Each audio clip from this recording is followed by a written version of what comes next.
When my son told me I wasn't welcome at Christmas, I didn't argue. I smiled, got in my truck, and made a single phone call. By New Year's Day, their mortgage payments were canceled. That was just the beginning. I used to think family was something unshakable, built on blood sacrifice and Sunday dinners. But standing in his living room with my turkey recipe still in hand, I realized I'd overstayed my welcome in a home I paid for. Michael couldn't meet my eyes. His voice was small, his shoulders curled inward. "Isabella's parents are coming. They'd prefer you not be here." I looked around the house, curtains I paid for floors from my second mortgage, the coffee table I carried into their lives. Every corner whispered the same truth: I had bought everything, except a place at their table. I stood up, walked to the door, and didn't look back. This Christmas they'd feast without me. I drove home in silence. No radio, no tears, just the hum of the road and the weight in my chest. They'd made it clear. I wasn't needed, not for the tree, not for dinner, not even as an afterthought.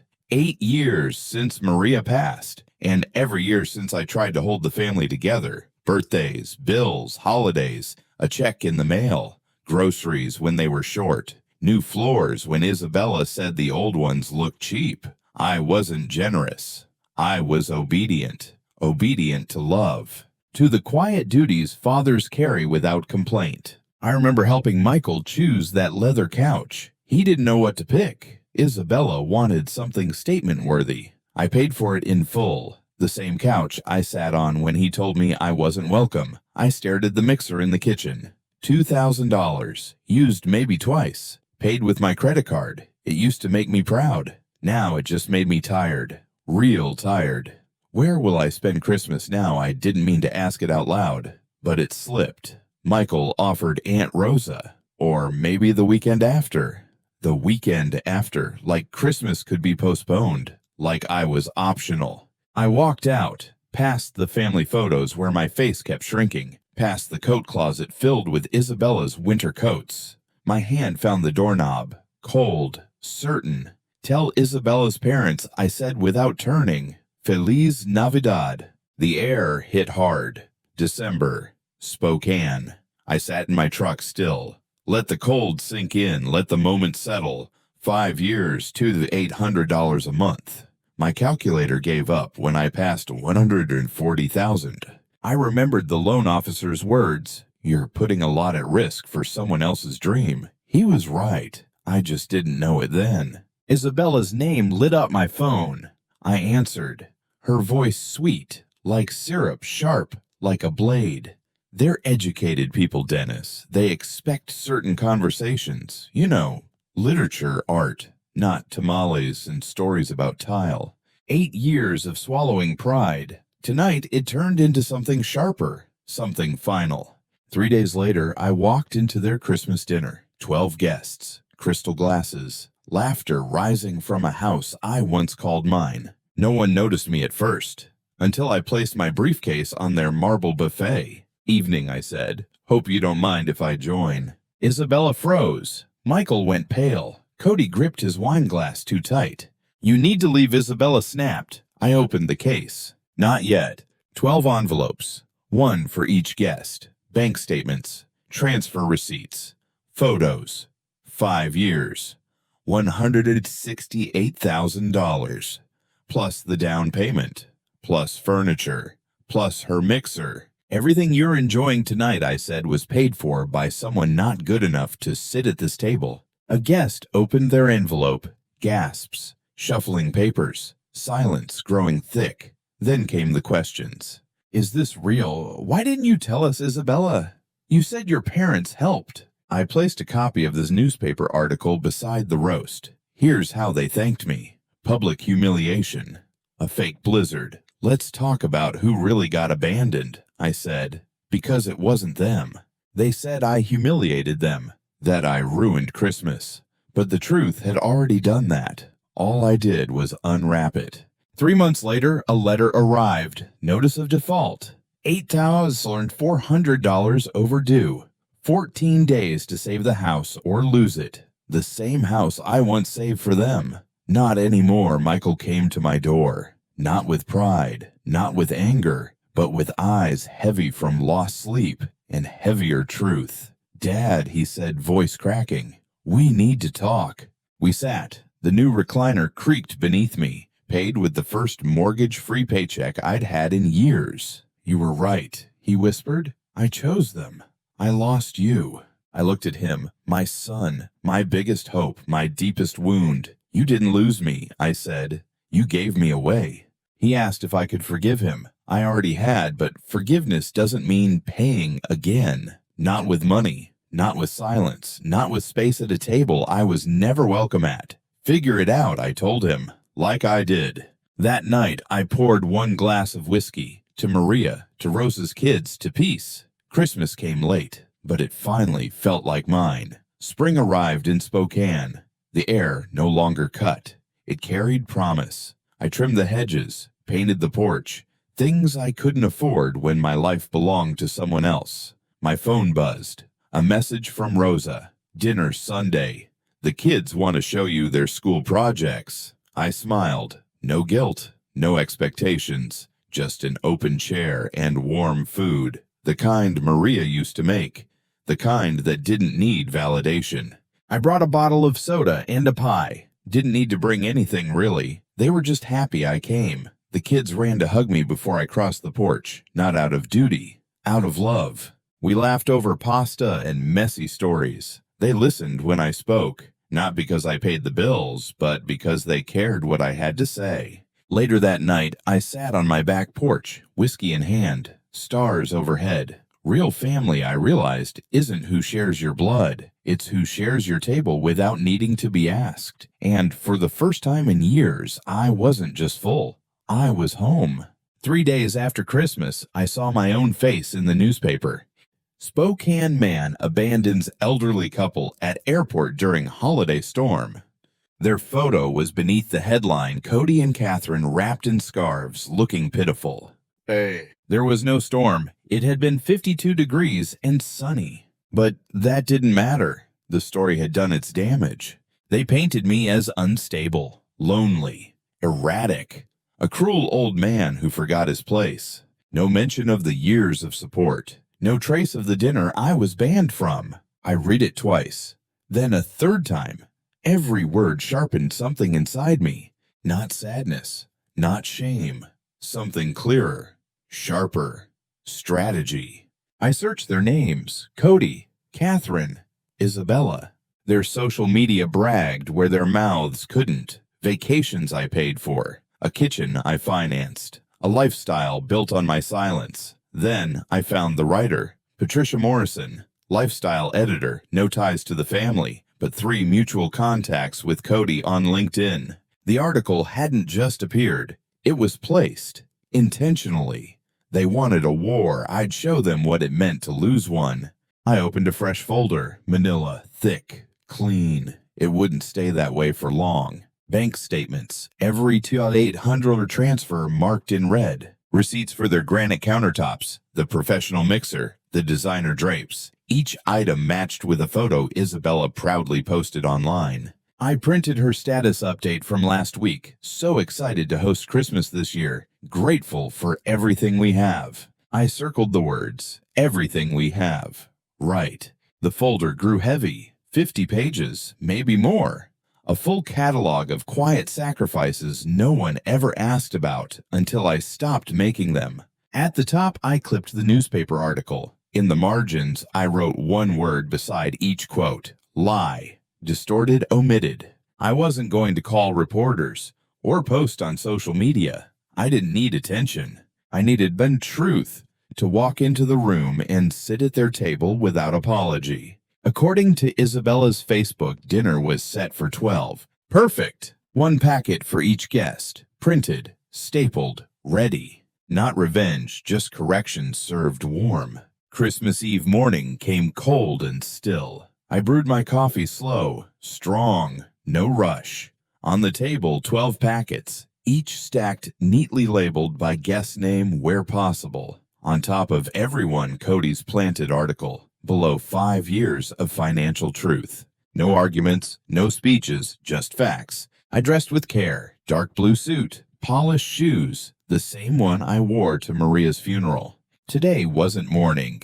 It was farewell to the version of me that begged for a seat. At 6:30, I parked across the street. Their house glowed like a postcard. Laughter leaked through the windows, the kind I used to dream of being part of. Now I knew better. I waited until 6:45. Dinner would be mid-course. No one could slip away politely. I crossed the street slowly, briefcase in hand, back straight. The front door unlocked. Of course. Safe neighborhood. Safe guests. Nothing to fear until now. I stepped inside and walked toward the sound of forks on porcelain. They didn't know it yet, but their real Christmas gift had just arrived. The dining room went silent the moment they saw me. 12 faces turned. Forks froze midair. Glasses hovered. Even the candles seemed to flicker harder. "Good evening," I said, voice steady. "I hope you don't mind if I join." Isabella stood first. Her smile collapsed. "Dennis, this isn't appropriate. Please leave." I walked to the buffet and opened my briefcase. "No," I said quietly. "I think everyone deserves to know who paid for this meal." I handed the first envelope to a woman I didn't know. Then another.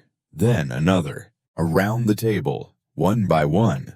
Like gifts no one asked for, yet everyone opened. Bank statements, transfers, receipts, photos of their new furniture decorations, even the chandelier. All tied to my name. A guest looked up. "Is this real? Why didn't you say anything before, Isabella?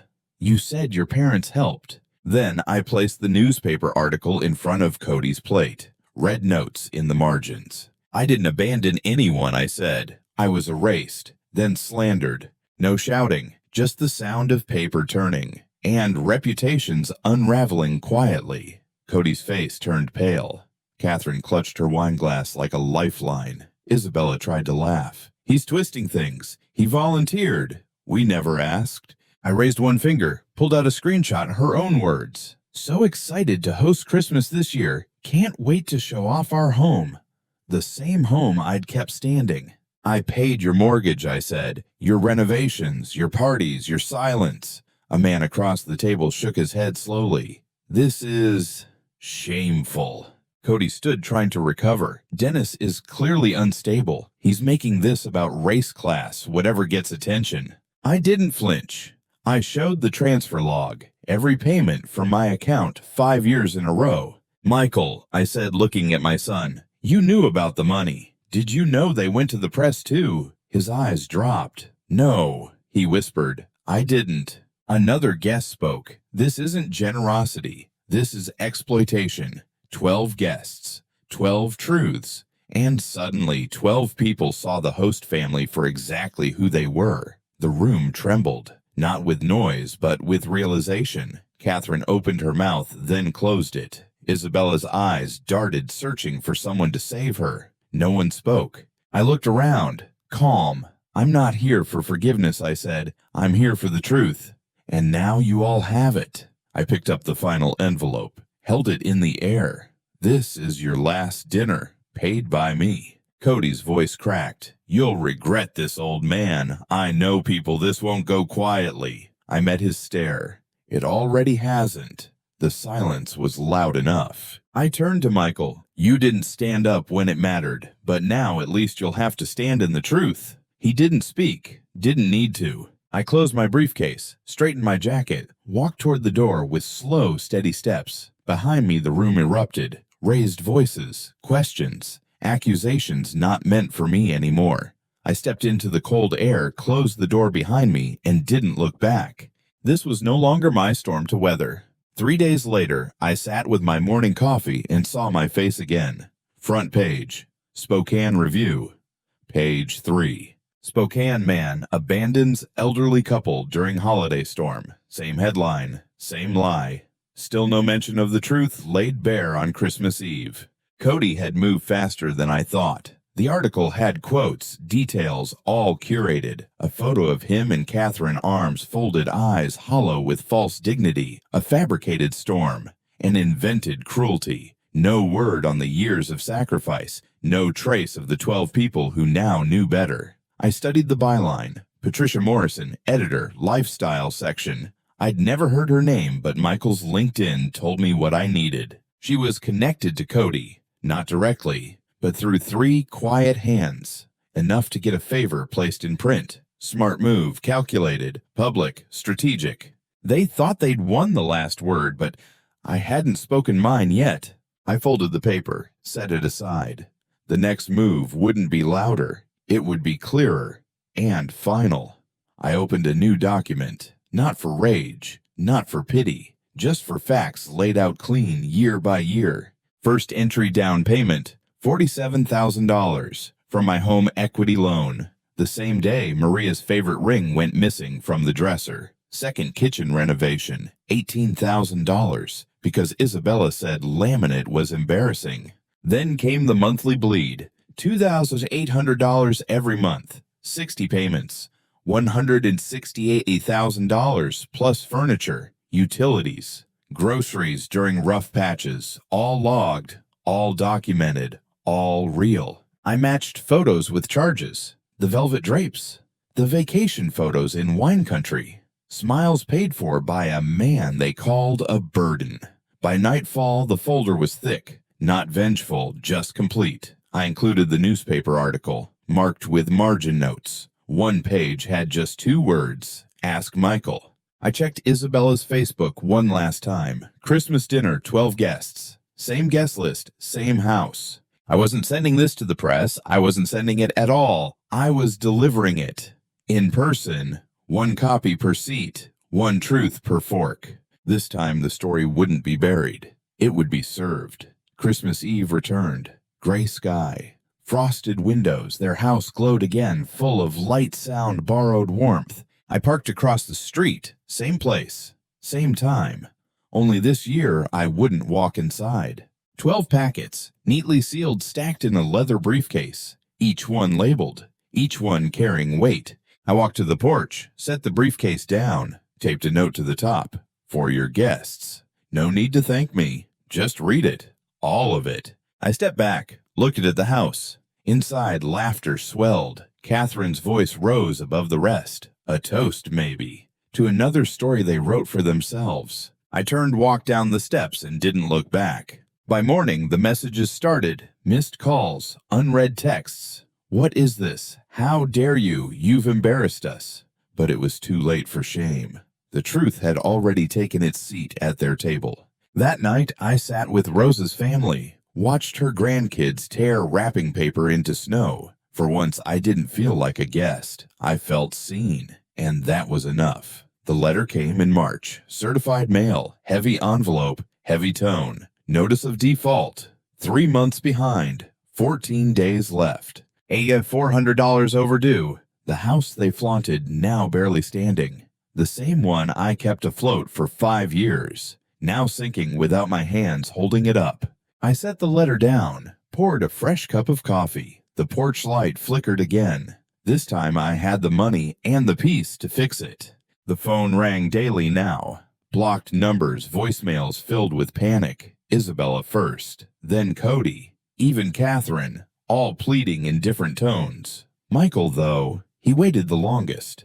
97 days after Christmas, he knocked on my door. Not in his suit, not with his chin high, but with slumped shoulders and eyes that finally saw the mess. Dad, he said, barely audible, we need to talk. I opened the door, slowly, not to invite him in, but to hear what he had left when entitlement finally ran out. Justice didn't always look loud. Sometimes it looked like silence on the other end of a disconnected line. Michael stepped inside. Not like a son coming home, but like a man entering a room he no longer owned. He looked around, eyes catching the fresh paint, the new recliner, things he never noticed when they came from my sacrifice. Nice place, he said softly. It's what happens, I replied, when you stop bleeding for people who never looked back. He sat on the edge of the couch, afraid to lean in, afraid to get too comfortable in something not his. Dad, I'm sorry. For everything. Christmas, the article, Isabella, all of it.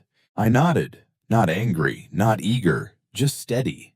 And what exactly are you sorry for? He hesitated, then whispered, they said Mom knew her place better than you do. My hands tensed. My breath didn't. They said she blended in, that she didn't embarrass them.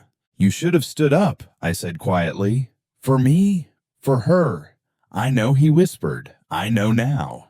But knowing after the damage isn't the same as choosing before it. And he knew it. You could see it in his silence. Michael stared at the floor, like maybe the right words were hiding in the grain of the wood. I lost you, didn't I? He said. I looked at him, my son, the boy I taught to ride a bike, the man who stood by while his wife erased me. No, I said softly. You didn't lose me. He looked up surprised.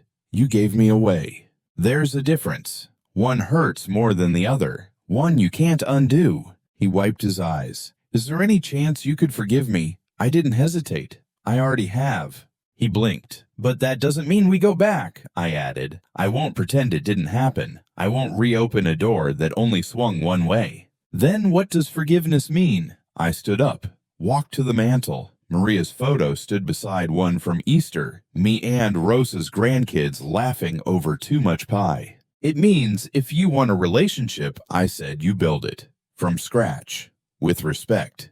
And the house, he asked. I smiled.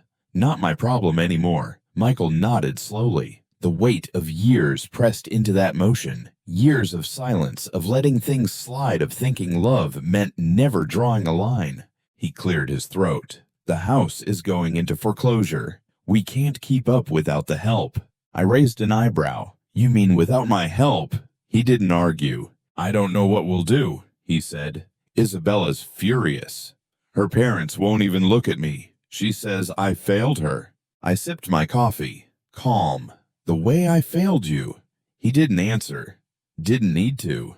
You're a grown man, I said. Start acting like one. Get a job that covers your lifestyle. Sell the house. Buy smaller. Live real. He rubbed his face with both hands. The expensive watch on his wrist glinted the one I'd bought for his graduation. A moment passed. You're right, he whispered. I know. I stood, walked him to the door. You had a safety net. You cut it. Now you land on your own. He didn't resist. This time he understood what goodbyes really meant. Michael stepped off my porch without another word. No hug. No handshake. Just a long, quiet glance back, the kind you give a chapter you finally finished reading. Inside, I poured myself a glass of the good whiskey, the one I used to save for holidays I was never invited to. This time, I didn't need a reason. The moment itself was enough. I stepped onto the back porch. The sky was clear. Spring had started to whisper through the trees. The same yard I'd once neglected, now trimmed, painted, mended with my own hands. No debt. No begging. No shame.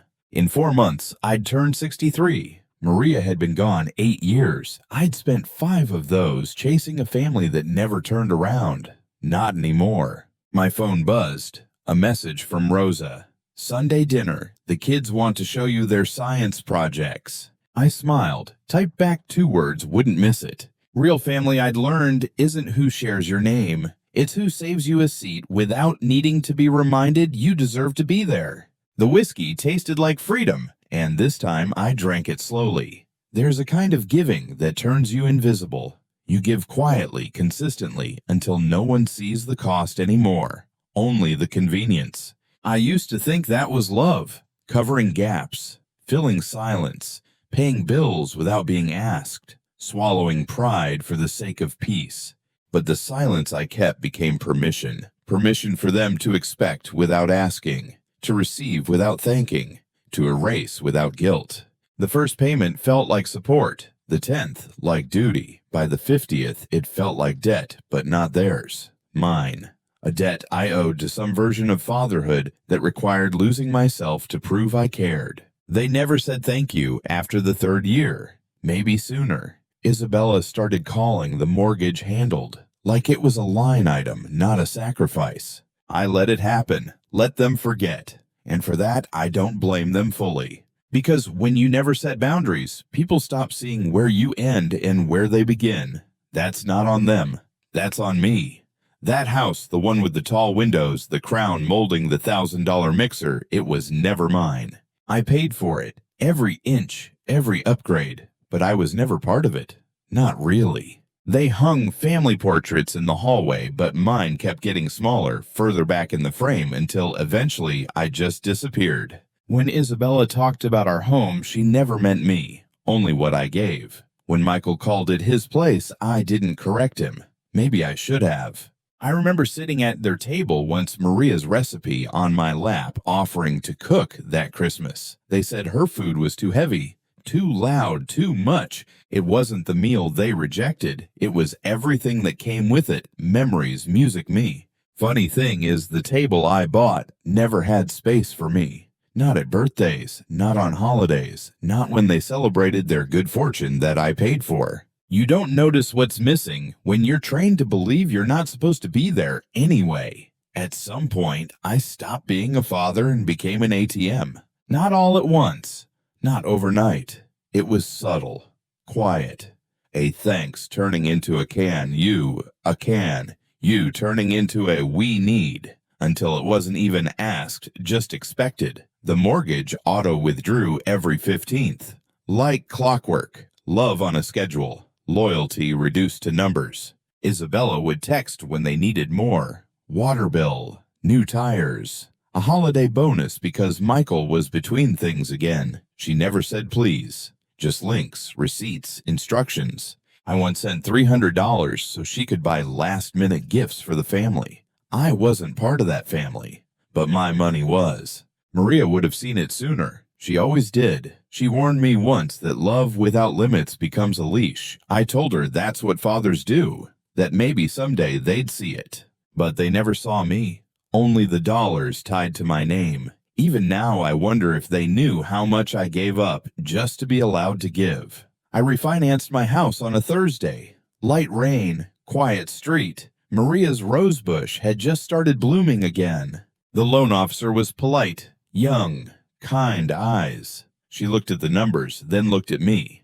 "Mr. Flores, are you sure you're putting a lot on the line?" I nodded, didn't even hesitate. Michael had just lost his job. Isabella said it was temporary, said they were between blessings, said they'd pay me back in full. I signed every page. 20 years of equity gone in 20 minutes. And no one ever brought it up again. The next week, I noticed the new patio set on their porch, saw the new SUV in the driveway. Michael said it was leased, said it was for job interviews. I told myself it was fine, that this is what fathers do, that Maria would have done the same. But deep down, I knew she wouldn't have. She would have seen the truth buried under all those pleases and promises. She would have seen what I was becoming, not a father, just a wallet with a fading voice.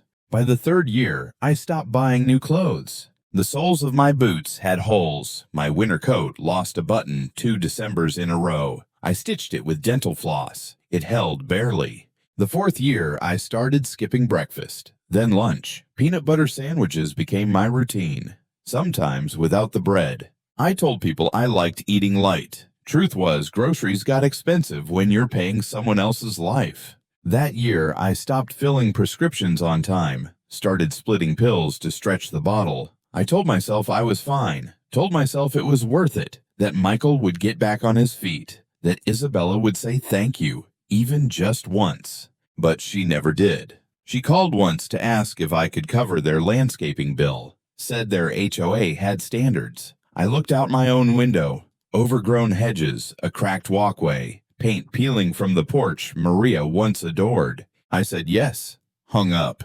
and made another peanut butter sandwich. They never asked if I had enough, only if I had more. Maria's life insurance was meant for comfort, for the what-ifs, for dignity when things got hard. We'd talked about it late at night when we were still young enough to believe we'd grow old together. Use it for something real, she said, not for survival, for peace. But peace never came. When Michael needed the down payment, I liquidated the account. Just a temporary fix, he said. The house would appreciate. It was an investment in legacy. Legacy. What a pretty word for watching your wife's last gift turned into someone else's granite countertop. That money could have fixed our roof, replaced the windows that hissed in winter, paid for the vacation we never took. But instead, it went to a guest room I was never invited into. They never asked where the money came from, never wondered why I never replaced Maria's car, why I stopped going to the dentist. She died quietly, but her absence paid their heating bill. If that's not sacrifice, I don't know what is. If that's not love, maybe it was just habit. I sat at the kitchen table, the folder open like a wound. Receipts, transfers, statements, 5 years of silence documented. I stared at the numbers until they blurred. $143, $400 in mortgage payments. Not counting the down payment, not counting the furniture, not counting the holidays I spent alone while they toasted to gratitude. My hand stopped shaking. That surprised me. I picked up the phone, dialed the bank. Thank you for calling. English or Espanol English, I said. Transfers, I added. A woman answered. Jennifer, how can I assist you today? I need to cancel an automatic payment. Wells Fargo mortgage, account ending in 7423. Her keyboard clicked. $800 monthly active since 2018. Cancel effective when I looked around the kitchen. Faded cabinets, a flickering light bulb, a toaster that sparked when it shouldn't. Effective immediately. She confirmed. No hesitation, no judgment. Is there anything else I can help with? I almost said no, but stopped myself. Yes, I whispered. Thank you. I hung up, sat back, and breathed for the first time in years. That night, I gathered every bank statement, every receipt, every printed photo of things I'd never touched. I spread them across the kitchen table like evidence at a crime scene. A trail of quiet sacrifices. A map of how I disappeared. One last glance. Not to regret, but to remember what it cost. I walked to the fireplace, struck a match, fed the flames one page at a time. The mortgage records curled first, then the Christmas receipts, then the photo of Isabella smiling beside the new backsplash she said she needed for entertaining. The fire glowed warm against my face. The warmth felt earned, not borrowed, not paid for with guilt. My phone buzzed. A text. Michael or Isabella, maybe both. I didn't check. I poured myself a glass of the good whiskey I'd been saving for a holiday that never came. This felt close enough. I raised it toward the mantel, toward Maria's photo, toward the man I used to be, the one who begged to be seen. Merry Christmas to me, I said, and for once I meant it. The next morning, the world was quiet. Coffee, sunlight, no deductions pending. For the first time in years, I wasn't calculating what would vanish in 3 days. At 10:47 a.m., the phone rang. Isabella's name flashed. Same tone as always, sweet, sharp, rehearsed. Dennis, she said, I need you to pick up my parents. Spokane Airport. Portland flight lands at 2 Harrow, baggage carousel 3. I blinked. She'd said it like I was her driver, like Christmas never happened, like the fire, the folder, the truth never existed. Isabella, I said, did you forget our last conversation? She sighed. That was emotion talking. This is logistics. They need a ride. You're free. I set my mug down, watched the steam rise. You're asking me because I'm convenient, I said. No, she snapped. I'm asking because that's what family does. Family. She said it like a threat. You're not my rival, Dennis, she added. You're too weak for that. Just pick them up. I let the silence stretch, then smiled to myself. Of course, I said. I'll take care of everything. At 2:15 p.m., I was nowhere near the airport. I was home. Earl Grey in hand, settled deep in the recliner I bought with my first free paycheck. Crossword puzzle open. 7 across delayed gratification. 12 letters. By 2:47, my phone buzzed. Dad, where are you? My parents are waiting at baggage claim. Say to me. I flipped the crossword page, started the sports section. The Seahawks lost again. Some things don't change. By 3:30, I'd brewed another pot of tea, reorganized the junk drawer, threw out expired batteries, old tape keys to doors I no longer remembered. Buzz, buzz, buzz. 6 missed calls. At 3:45, a new number lit up my screen. Probably Cody. Probably borrowed someone's phone. I let it ring. Outside, a neighbor hung Christmas lights. His kids ran barefoot in the yard, laughing about something that didn't involve money or shame. They were stranded, confused, embarrassed. I didn't move. Didn't flinch. Carousel 3 would keep spinning. They'd keep waiting. And for once, I wasn't coming. By 4:15, the buzzing became relentless, like a trapped fly. Isabella. Unknown number. Isabella again. I walked to the kitchen, unplugged the landline, watched the cord hang limp against the wall. Then I powered off my cell. No buzz, no ring, no voice demanding anything. Silence. Not the kind that aches, the kind that heals.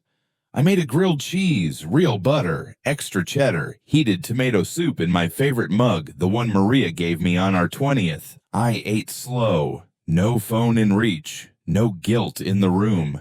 Just a sandwich. Just peace. Outside, the sun dipped early, casting long December shadows. I watched them crawl across the fence line. Somewhere in a parking garage, 3 people were probably arguing over taxi fares, still waiting on the man they once called family help. I didn't gloat, didn't smirk, just finished my soup. For once, I wasn't saving anyone. I was feeding myself. By 5:00 p.m., I'd washed the dishes, wiped the counters, and picked out a movie I hadn't seen in years. Then came the pounding. Not a knock. A hammering. Angry. Unfiltered. The sound of people who'd never been told no. I didn't rush. Set down my tea. Walked slowly toward the door, each thud matching my breath. Through the peephole, 3 figures. Cody red-faced. Catherine lips tight.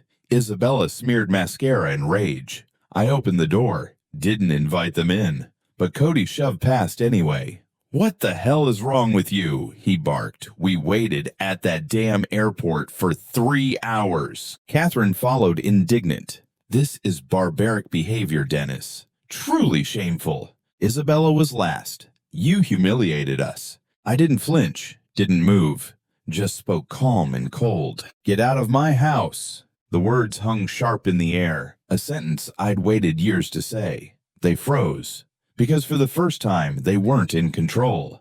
Cody's face turned purple. "You don't get to order us around," he growled. "Not after what you pulled." I didn't blink. "This is my house," I said. "You walked in without permission. Now walk out with the same disrespect you came in with." Catherine stepped forward, voice sharp, polished like always. "Dennis, you clearly don't understand the magnitude of this mistake. My husband has connections, business, social, legal." She smiled like it meant something. "You can't treat people like us this way and expect to walk away clean." I met her eyes.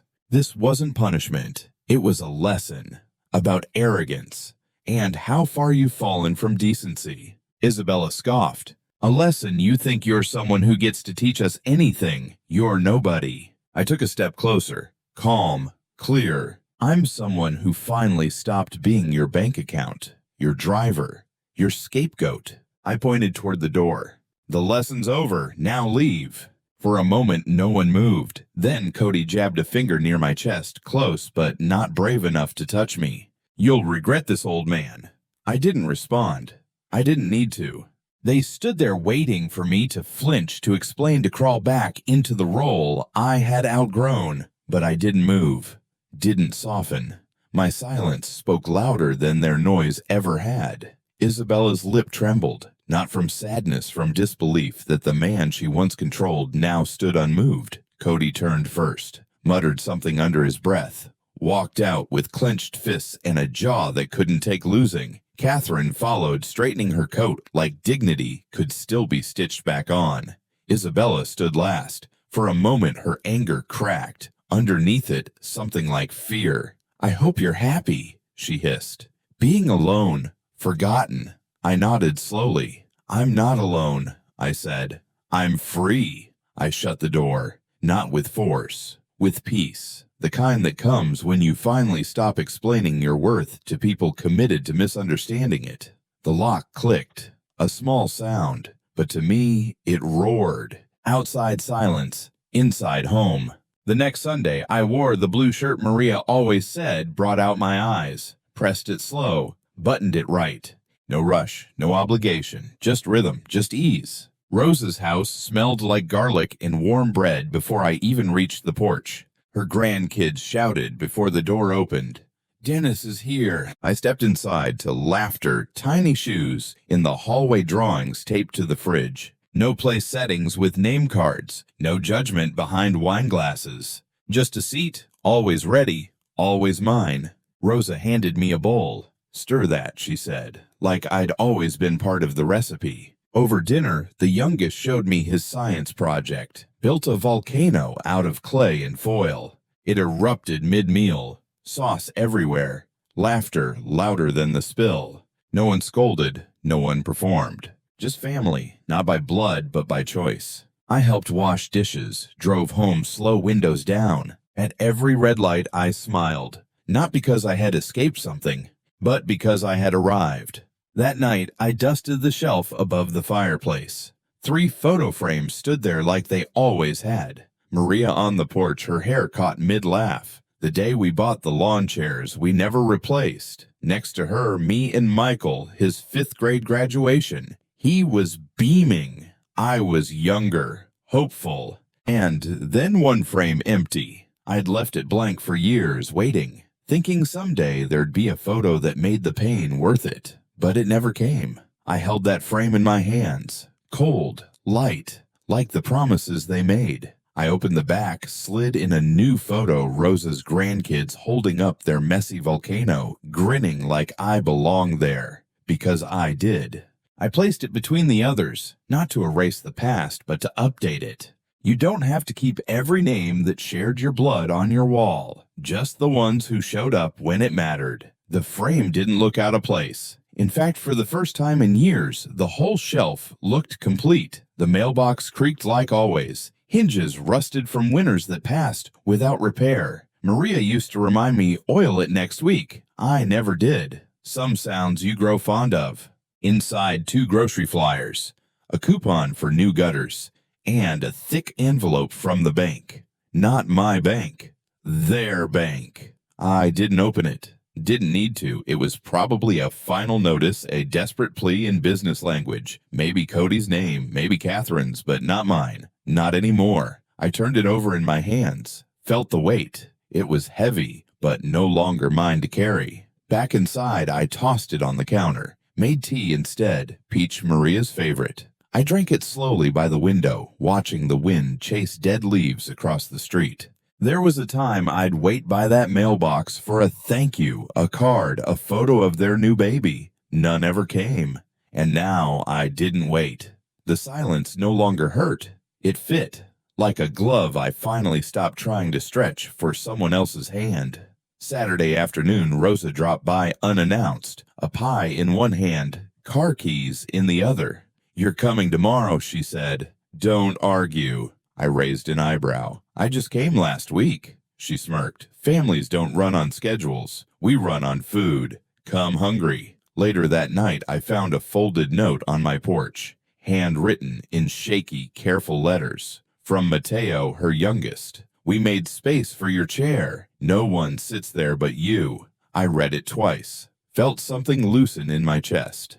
It wasn't grand, not dramatic. Just a quiet truth scribbled in crayon and kindness. I was wanted. I taped the note on the fridge, right beside an old grocery list Maria once wrote, still stained with spaghetti sauce. 2 women, 2 eras, both reminding me love leaves things behind if you let it. I pulled out my good shirt, the one that didn't see many holidays, ironed it, hung it near the door, because tomorrow someone had saved me a seat. Not out of guilt, but out of love that stayed. Sunday came with sunshine, not warm, but enough. Enough to open the windows, enough to feel like starting again. I arrived at Rosa's just before noon, didn't ring the bell, didn't have to. Mateo saw me through the curtain, shouted, "He's here!" The door opened before I reached the steps.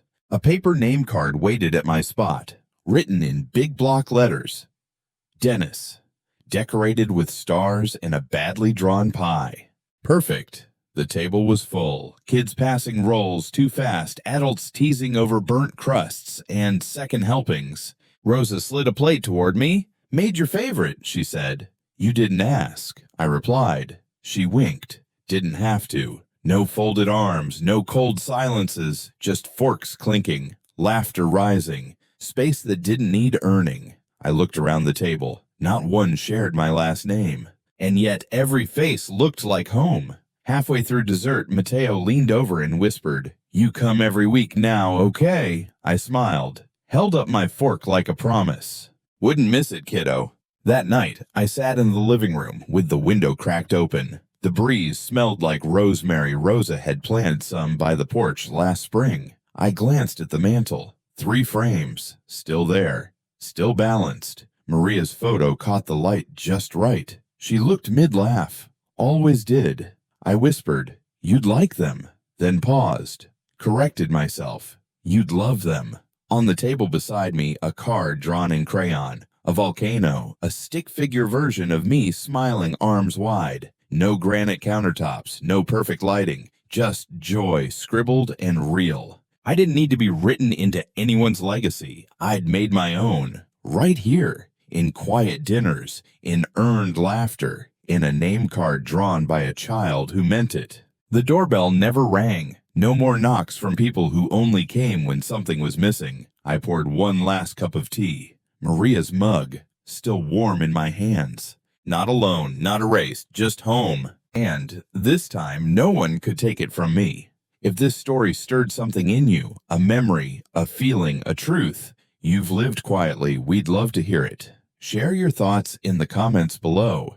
And if stories like this speak to your heart, don't forget to subscribe for more. Because sometimes the quietest stories are the ones we need most.